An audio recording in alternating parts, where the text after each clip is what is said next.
29:29। एक दिन महात्मा जी कहने लगे, इस आत्मविद्या का फल यही है कि हम प्रभु के जीवों की सच्ची भलाई कर सकें। जो केवल अपने कल्याण के लिए तत्व ज्ञान को पाने की चेष्टा करता है वह मंद बुद्धि है। सारे मखलूक को अपने आप में देखना और अपने आप को सारे मखलूक में, यही इस विद्या की परिपूर्णता है। सारे मखलूक को अपने आप में देखना और अपने आप को सारे मखलूक में, यही इस विद्या की परिपूर्णता है। जो ऐसा देखता है वही सारे मखलूक का सच्चा कल्याण ढूंढता है। उससे आप ही आप सबका हित होता है। उसकी वाणी में अमृत रस होता है, मुर्दा दिलों को जीवित करता है। वही पुण्य से आगे जाकर मोक्ष पद प्राप्त पाता है। 1:29। 7:30 बजे सायं श्री गुरुदेव जी समझाने लगे कि पुरुषार्थ ही समय है। 7:30 बजे सायं श्री गुरुदेव जी समझाने लगे कि पुरुषार्थ ही समय है। पुरुषार्थ उसका स्थूल रूप है। पुरुषार्थ उसका स्थूल रूप है। शरीर से यदि किसी का उपकार बन जाए तभी सफल है।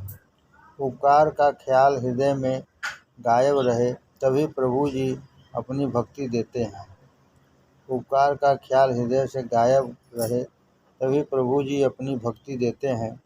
दुनिया के सभी काम करते हुए दिल प्रभु जी के लिए साफ खाली बना रहे, प्रभु जी उसमें तभी विराजेंगे। दुनिया के सभी काम करते हुए दिल प्रभु जी के लिए साफ खाली बना रहे, प्रभु जी उसमें तभी विराजेंगे जब उसमें और किसी के लिए स्थान न रहेगा। भगवान को उसके मखलूक प्राणियों की सेवा में पाओगे।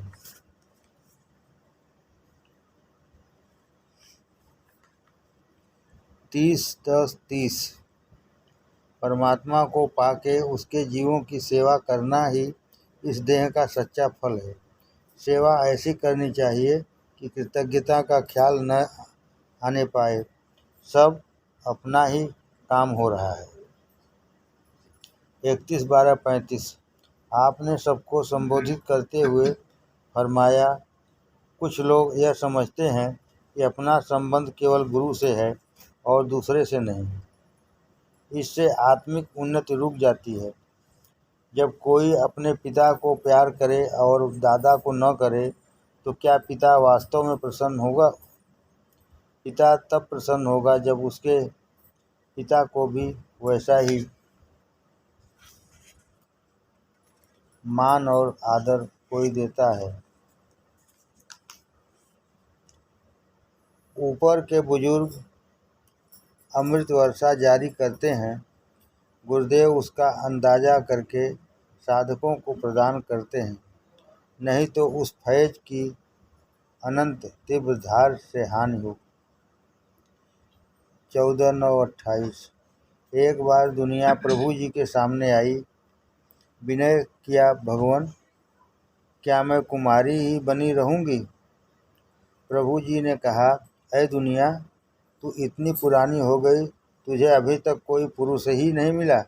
बोली, भगवान जो मेरी ओर ताकते हैं नपुंसक हो जाते हैं, जो मुझसे मुंह फेर कर आपकी ओर चलते हैं वे ही वीर्यवान पुरुष हैं, परंतु वे मेरी ओर तो ताकते तक नहीं। प्रभु जी बोले, सत्य है। मेरे प्यारे भक्तजन कब तुझे चाहने लगे? बोली, आप अपने भक्तों के साथ कैसा व्यवहार करते हैं? बोली, आप अपने भक्तों के साथ कैसा व्यवहार करते हैं? प्रभु जी ने कहा, मैं अपने भक्तों को इस दुनिया में वैसा ही रखता हूँ, उनके साथ वैसा ही बर्ताव करता हूँ जैसे अपने विमुखों के साथ अंत में करूँगा। मेरे भक्तजन दुनिया में सदा 3 तापों से दुखी रहेंगे। शरीर से रोगी मेरे भक्त जन दुनिया में सदा 3 तापों से दुखी रहेंगे।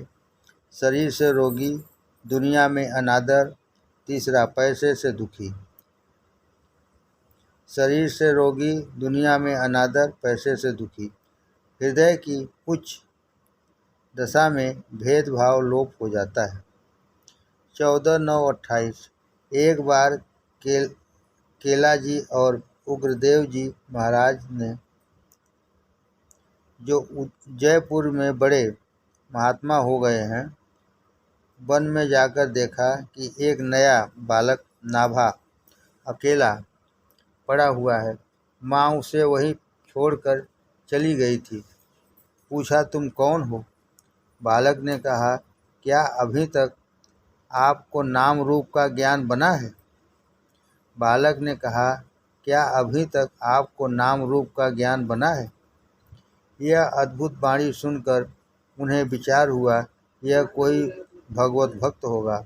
स्थान पर ले गए और साधुओं का जूठा प्रसाद खाने की आज्ञा दी। उससे बुद्धि अत्यंत ही शुद्ध हो गई। हृदय के कपाट खुलने लगे। एक दिन गुरुदेव की सेवा में खड़े थे। महाराज जी के हृदय में कुछ क्षोभ हुआ। कोई सेवक नौका में बैठा था, नौका भंवर में पड़ी थी, उसको बचाने की प्रार्थना प्रभु जी मन ही मन कर रहे थे कि नाभा जी बोल उठे, भगवान चिंता न कीजिए, वह आपका सेवक सुरक्षित है। गुरुदेव जी आश्चर्य में डूब गए।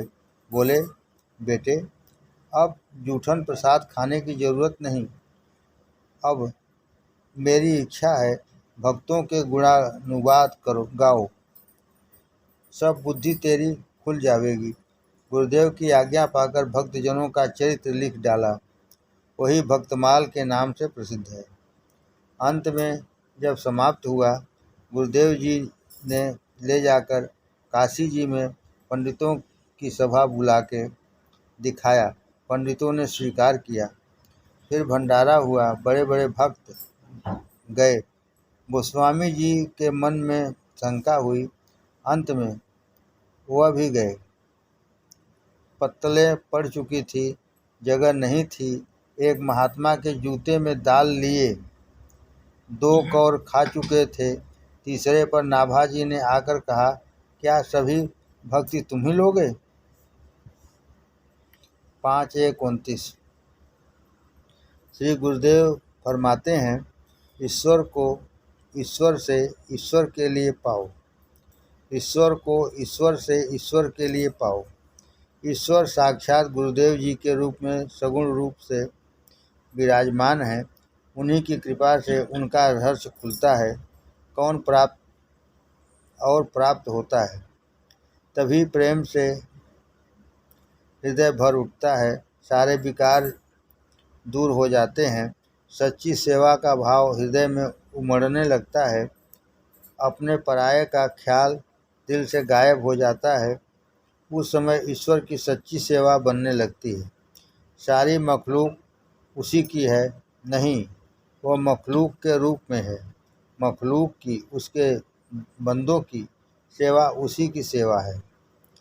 तब भक्त का आनंद सेवा में ही रहता है।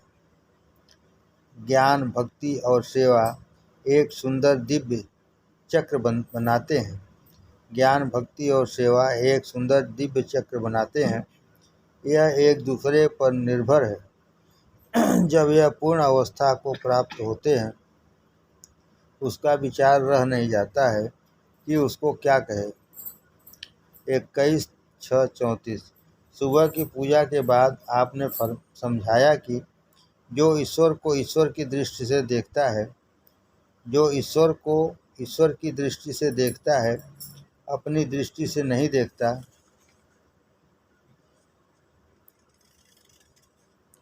महेश रूप होकर ईश्वर उसका संहार करते हैं। जो देवताओं को देवताओं की दृष्टि से देखता है, उसे देवता अपना लादू पशु बनाते हैं। जो गुरुदेव को गुरु की दृष्टि से देखता है, अपनी दृष्टि से नहीं देखता, गुरु उसकी सारी कमाई काल रूप होकर हर लेते हैं और कोरा कर देते हैं।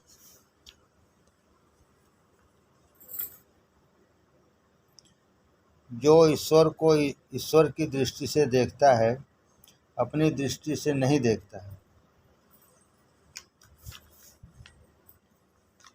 महेश रूप होकर ईश्वर उसका संहार करते हैं। जो देवताओं को देवताओं की दृष्टि से देखता है, उसे देवता अपना लादू पशु बनाते हैं। जो गुरुदेव को गुरु की दृष्टि से देखता है, अपनी दृष्टि से नहीं देखता, गुरु उसकी सारी कमाई काल रूप होकर हर लेते हैं और कोरा कर देते हैं। 23/6/34। जो आपने परसों प्रातःकाल भेद की बात कही थी, उसे आपने सवेरे समझाया। गुरुदेव को गुरु की नज़र से देखने में धोखा है। उन्हें अपनी नज़र से देखो। उनको ईश्वर की समीपता का द्वार समझो। उनका सम्मान ईश्वर के समान बेशक करो, पर उन्हें ईश्वर न समझो। गुरुदेव को गुरु की नज़र से देखने में धोखा है। उन्हें अपनी नज़र से देखो। उनको ईश्वर की समीपता का द्वार समझो। उनका सम्मान ईश्वर के समान बेशक करो, पर उन्हें ईश्वर न समझो। ऐसी ही बात देवता तथा ईश्वर के विषय में भी है। ईश्वर आत्मा और जीव एक ही बात है। ईश्वर आत्मा और जीव एक ही बात है। अपने अपने स्थान पर भिन्न भिन्न नाम से कहे जाते हैं। यह विषय वाणी से प्रकट करने में भय है, केवल अनुभव गम्य है। 14 अवतार ईश्वर के हैं। सब आत्मा का तेज दिखाने को प्रकट हुए हैं। फिर अंत में हजरत जी ने तो बंदगी आत्मसमर्पण का पाठ सिखाया। मनुष्य शरीर में ईश्वर की बंदगी वाजिब है। जो मनुष्य शरीर में है, उन्हें कुछ क्षण के लिए अवश्य इंसानी हालत में आना पड़ता है, नहीं तो ठहर नहीं सकते। हर अवतार के 4 यार हैं, 2 को जाहिरी और 2 को भीतरी शिक्षा केवल साथ रहने से हो जाती है। 29/9/39। पूजा के बाद आपने फरमाया कि अलौकिक वाणी थी, ईश्वर से प्रेम का डर करे, न कि भय का डर। जो ईश्वर को ईश्वर की दृष्टि से पूजता है, उसको ईश्वर रुद्र रूप से रुलाते हैं। जो गुरुदेव को गुरु की दृष्टि से पूजता है, उसको गुरुदेव काल रूप हो के उसकी कमाई हड़प कर लेते हैं। गैरियत का पर्दा उठ जाना चाहिए, परंतु व्यवहार वैसा ही हो जैसा गुरु भाव से होता है। 5/6/34। सुबह पूजा के बाद श्री गुरुदेव ने कहा कि श्री गुरुदेव की इज्जत बेशक ईश्वर के समान करे, परंतु उनको ईश्वर न जाने, नहीं तो मूर्ति पूजन होगा। श्री गुरुदेव के द्वारा ईश्वर की प्राप्ति होती है, इसलिए उनसे प्रेम करें। ईश्वर से प्रेम हो जाएगा। गुरु में निरंतर लीन होने से ईश्वर में आप ही आप साधक लीन हो जाएगा। 3/11/28। जो लोग आप अपनी निंदा करने वाले के वचन से दुखी न होकर प्रभु के ध्यान में आनंद मानते हैं, वह स्वयं सुखी होते हैं और वह उसको भी हरि सम्मुख करते हैं। जो लोग अपनी निंदा करने वाले के वचन से दुखी न होकर प्रभु के ध्यान में आनंद मानते हैं, वह स्वयं सुखी होते ही हैं और वह उसको भी हरि सम्मुख करते हैं। वह मार्ग क्यों न चले जिसमें अपना और दूसरों का भी कल्याण हो। भक्तजनों का तो यही कार्य है। वह यत्न करते हैं कि अधिक से अधिक प्राणी प्रभु के भक्त बने। ज्यों-ज्यों श्री गुरुदेव की सच्ची भक्ति उदय होती है, ज्ञान का प्रकाश उदय होने लगता है। गुरुदेव का सच्चा रूप प्रकट होने लगता है। समभाव आने लगता है, अंधकार के पर्दे फटने लगते हैं, सब द्वैत भाव दूर होकर पराभक्ति प्राप्त होती है, जिसके लिए कोई नाम नहीं है। वह दशा केवल अनुभव की जाती है। अनुभव करने वालों को यह पता लगने से रहा कि मैं क्या अनुभव कर रहा हूँ। हाँ, परमानंद की प्राप्ति की यह परम भूमिका है। 13/11/38 कई दिनों बाद आज लिख रहा हूँ। एक भक्त जी की चिट्ठी आई है और आप पढ़ाकर सुन रहे हैं। आपने फरमाया, तपोभूमि में वास किए बिना काम नहीं चलता। यह शरीर ही भूमि है। यह नित्य प्रेम की अग्नि से जलती रहे। यह नित्य प्रेम की अग्नि से जलती रहे। हृदय में प्रेम की पीड़ा बनी रहे, दूसरों को मालूम न होने पाए। भीतर की मोहब्बत औरों पर खुल गई तो बात दो कौड़ी की हो गई। ईश्वर के मार्ग में बड़ी सावधानी से चले। जब तक गुरुदेव की आज्ञा न हो, अपने को जाहिर न करे। जब तक गुरुदेव की आज्ञा न हो, अपने को जाहिर न करे। अगर बीच में कोई जाहिर हो गया तो ठीक मार्ग पर आना बहुत कठिन है। ईश्वर ही अपनी दया कृपा से संभाल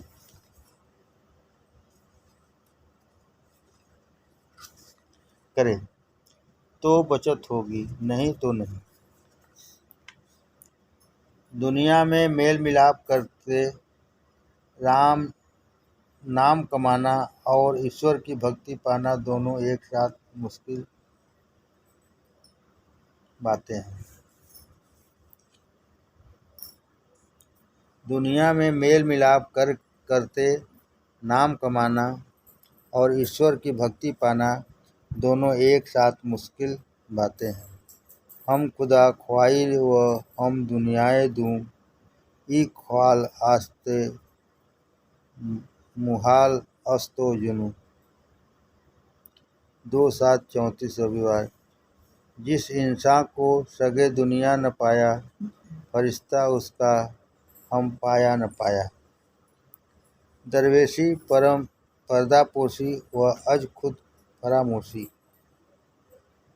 जनाब हजरत साहब ने जो नेराज से वापस आए, अपने 4 यारों से जब पूछा, मेरे पीछे खल खुदा के साथ कैसा बर्ताव करोगे?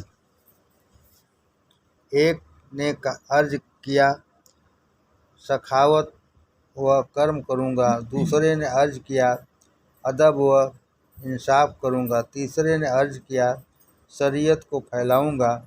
चौथे ने कहा, पर्दापोशी करूँगा। आप इनसे बड़े खुश हुए, अपने पीछे इन्हीं को जानशीं बना गए। फरमाया, खुदा खुद पर्दापोश है, हमें तुम्हें क्या अधिकार है कि बंदगान खुदा का पर्दा फाश करें।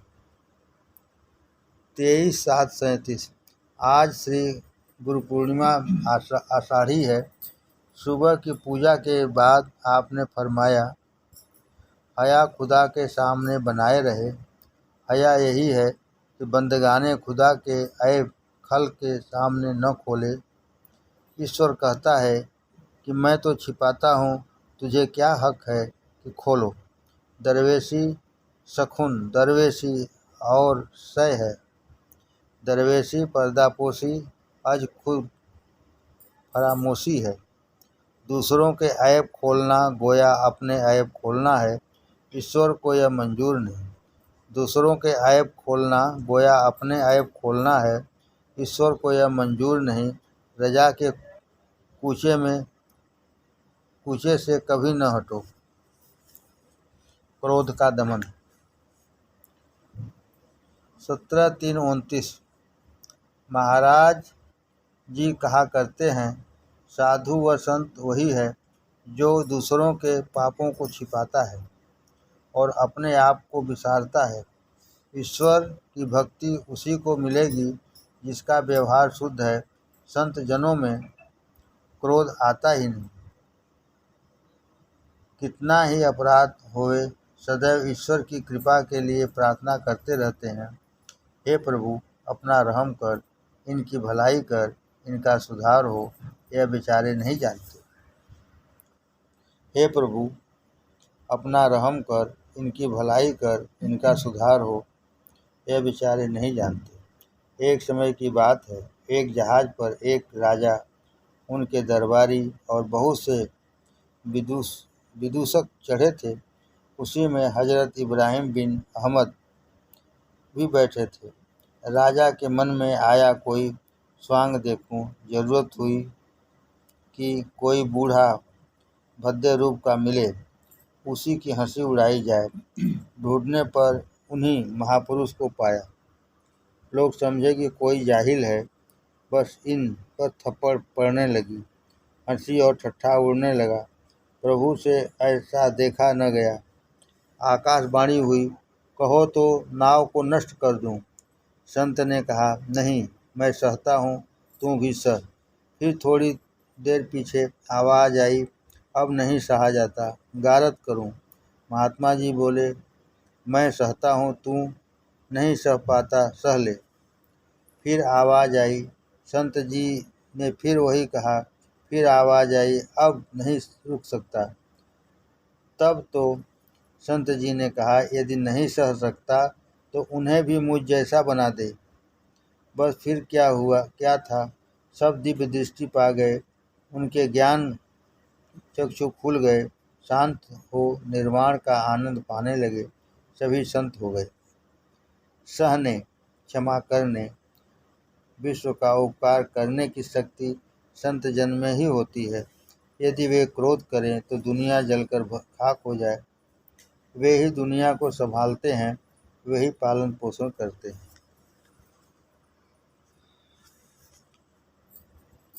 तीन जन्म का और भंडारा। 17-3-29 संत जनों का सच्चा जन्म दिवस वह है जब वह प्रभु में लीन होकर निर्वाण पद पाते हैं। उसी दिन वह जगत से छुटकारा पाकर आनंद महासिंधु में समाते हैं। जिसको संसार के लोग जन्म दिवस कहते हैं, वह तो बंधन का दिन है। उसी दिन वह कैद होते हैं। जिसको संसार में लोग जन्म दिवस कहते हैं, वह तो बंधन का दिन है। उसी दिन वह कैद होते हैं। जन्म तीन होते हैं। एक तो वह जिसे सब लोग मानते हैं। दूसरा वह जब कि मुमुक्षु गुरुदेव की शरण में आता है। तीसरे वह दिन जिस दिन महानिर्वाण प्राप्त होता है, जहाँ से फिर लौटना नहीं होता। फकीरों का यही जन्म दिवस मनाया जाता है। उस दिन शिष्य लोग अपने गुरुदेव को दुल्हन बनाते हैं और सच्चे परमपति नारायण के हवाले करते हैं। उस दिवस को मुसलमान भाई उर्स और हिंदू भाई भंडारा कहते हैं। 18-10-35 मनुष्य के तीन जन्म होते हैं। पहला तो माता पिता देते हैं। दूसरा गुरुदेव जब से ईश्वर सम्मुख करते हैं। तीसरा जन्म तब होता है जब गुरुदेव उसे अपने पास से विदा करते हैं। इसी तीसरे जन्म के बारे में आपने फरमाया था, जब गुरुदेव अपने प्रिय शिष्य को ईश्वर सम्मुख दुल्हन बनाकर उन्हें सौंप देते हैं और आप अलग हो जाते हैं। आपने एक बात और फरमाई, जो धूप और छाँव में बराबर आता जाता है, उसकी सेहत खतरे में है। इसी प्रकार जो बराबर अध्यात्म और दुनिया में आता जाता है, उसकी रूहानियत खतरे में है, उसे भ्रम होगा। सुबह श्री महाराज जी ने एक बहुत ही सुंदर और हर समय स्मरण रखने की बात कही। आपने अपने आप को चलने वालों में शुमार करो, कहीं ठहरो मत, चलते चलो। राजी व रजा। 19-8-34 सुबह आप सुखासीन हो, भक्तजनों की मंडली को दिव्य भाषण से तृप्त कर रहे हैं। जो ईश्वर से शर्म करता है, सारा संसार उससे शर्म रखता है। जो ईश्वर से प्रेम करता है, सारा संसार उससे प्रेम करता है। जो ईश्वर का अदब करता है, सारा संसार उसका अदब करता है। जो कुछ ईश्वर ने भेज दिया, धन्यवाद दे और उसे प्रेम से ग्रहण करे, वह अमृत समान हो जाएगा। अच्छे विचार उत्पन्न होंगे, फिर जगत के सब व्यवहार भी ठीक होंगे। जहाँ ईश्वर का वास है, सभी बातें ठीक होती रहती हैं। 4:6:34 भक्तजन सदा अपने को प्रभु जी की मर्जी के अधीन रखते हैं। उन्हें वह परवाह नहीं कि दिल में कैसे विचार आते हैं। हर हालत में खुश रहते हैं और विचार आने के लिए दिल में भला जगह ही कहाँ है। जहाँ हरि भगवान निवास करते हैं, वहाँ माया की तारीकी अंधकार कहाँ। जहाँ राम तहाँ काम नहीं। 25:34 सदा प्रसन्नचित्त बना रहे, सदा ताक बनी रहे कि मैं ईश्वर की आज्ञा पालन करूं। हृदय में सेवा में तत्पर रहने का भाव जागृत रहे।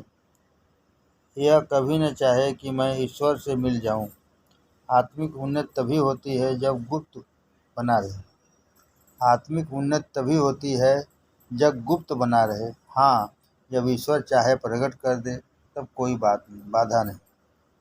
29:35 शाम विश्राम करते हुए आपने फरमाया, इस दास की ओर फिर कर देखो। ईश्वर के मार्ग में सफल यात्रा के लिए चाहिए कि सलाहियत दिल हो। सलाहियत के माने है कि ईश्वर हृदय से सारा टेढ़ापन चला गया हो। जो कुछ आवे सब ईश्वर की ओर से आवे। भला बुरा सब उसी की ओर से आवे। भला काम बनने पर हर्ष और बुरा होने पर खेद न हो। अपनापन हो तो हर्ष व खेद हो। जब सब कुछ उसी की ओर से है तो फिर हर्ष व खेद की जगह कहाँ है। जिस समय भलाई से हर्ष होता है, पतित हो जाता है, वैसे ही बुराई से दुख होने पर भी पतित हो जाता है।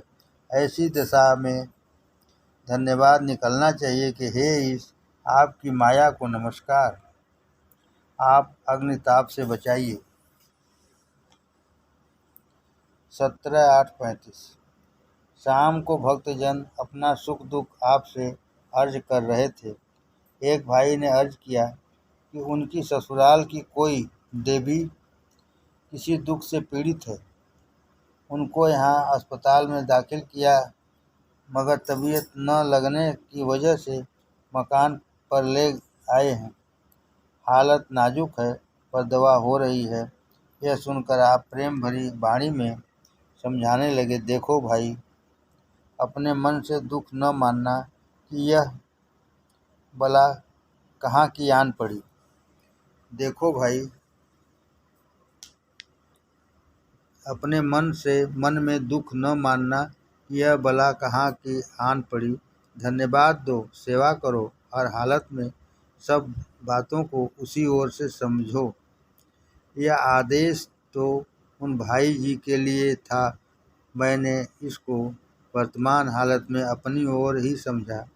सुख दुख जो भी आ रहा है सहर्ष धन्यवाद के साथ सहूँ। हृदय कमल कभी मुरझाए नहीं तो यही बड़ा कुफ्र होगा। यही ईश्वर से विमुखता होगी। भक्तजन हर दशा में हरि अधीन रहते हैं। 4:8:37 शाम आपने फरमाया, ध्यान और समाधि के ऊंचे स्थानों को न चाहता हुआ जो केवल ईश्वर के सम्मुख होता है, वही सच्चा भक्त है। आपने फरमाया, ध्यान और समाधि के ऊंचे स्थानों को न चाहता हुआ जो केवल ईश्वर के सम्मुख होता है, वही सच्चा भक्त है। यह सब बातें तो समयानुसार आवेंगी ही। ईश्वर पर भरोसा करना जो सीखता है वही ठीक है। सुबह की पूजा के बाद फरमाया था, जो ईश्वर की इच्छा में प्रसन्न रहकर सब काम करता है वही स्वतंत्र होता है। दुनिया के लोगों को प्रसन्न रख कोई स्वतंत्र नहीं हो सकता। जो अपनी इंद्रियों का दास है वह सबका दास है। वह कभी स्वतंत्र नहीं हो सकता। 7/11/37। दिवाली की छुट्टी में बड़े भैया आए थे। वह कहते थे कि सब्र अच्छी बात है, पर राजी व रजा इससे भी बढ़कर है। दीपावली की छुट्टी में बड़े भैया आए थे। वह कहते थे कि सब्र अच्छी बात है, पर राजी व रजा इससे भी बढ़कर है। श्री महाराज जी ने फरमाया, अपने गुरु में फना हो, फिर फना और बका से परे। जब अपना दिल हाजिर हो, गुरुदेव हर वक्त हाजिर मिलते हैं। दिल हाजिर तब होता है जब कोई अपने गुरु की ज़रूरतों को देखता भालता है। दिल हाजिर तब होता है जब कोई अपने गुरु की ज़रूरतों को देखता भालता रहता है। ईश्वर की याद में मिट जाओ। जनाब लालाजी साहब फरमाते, तालीम में सख्ती मत करो। लालाजी महाराज फरमाते, तालीम में सख्ती मत करो। 7/7/38। बड़े भैया ने कहा, बंदा हुआ क्या जो तालिबे मौला न हो सका, कतरा हुआ क्या जो माइले दरिया न हो सका। इंसान की बड़ाई और कमाल इसी में है कि वह ईश्वर में फना हो जाए। आपने कहा, दोनों जहां को आशिक तेरे तुझ पर वारे बैठे हैं। मुल्क बका में डाले डेरे, सब में सबसे किनारे में बैठे हैं। भक्त लोग न इस संसार को न उस जहान को चाहते हैं। उस जहान को चाहते हैं। उन्हें सिर्फ ईश्वर की तलब है। उसकी मर्जी में खुश व खुर्रम बने रहते हैं। एक समय किसी भक्त ने कबीरदास से पूछा कि मन किस तरह काबू में आवे। आपने फरमाया, यह मन या तो संत के पास या वेश्या के पास सुकून पाता है। 7/8/38। ईश्वर किसी के पाप पुण्य ग्रहण नहीं करता। यह दोनों फर्जी बातें हैं। बुरा हो या भला हो, सब उसी की जानिब